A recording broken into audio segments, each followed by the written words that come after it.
fühlst, du schwebst mich, erflehter Geist, enthülle dich!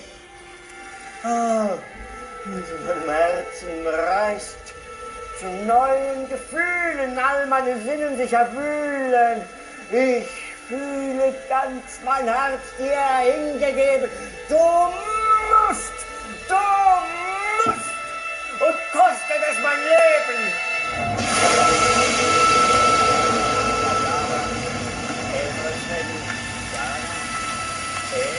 Der Ruf.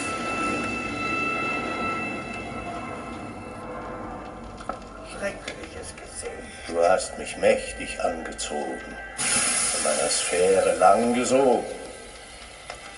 Und nun? Das braucht ich nicht. Du flehst, eratmend mich zu schauen, meine Stimme zu hören, mein Antlitz zu sehen. Mich neigt ein mächtiges Seelenflehen. Da bin ich. Welch erbärmliches Grauen fasst übermenschlich. Wo ist der Seele Ruf?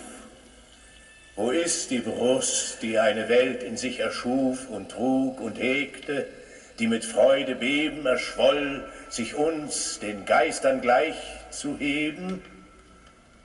Wo bist du, Faust, des Stimme mir erklang, der sich an mich mit allen Kräften drang? Bist du es, der von meinem Hauch umwittert, in allen Lebenstiefen zittert, ein furchtsam weggekrümmter Wurm? Soll ich dir Flammenbildung weisen? Ich bin's, bin Faust, bin deinesgleichen. Lebensfluten im Tatensturm wall ich auf und ab, wehe hin und her, Geburt und Grab, ein ewiges Meer, ein wechselndes Weben, ein glühendes Leben. So schaff ich am sausenden Webstuhl der Zeit und wirke der Gottheit lebendiges Kleid.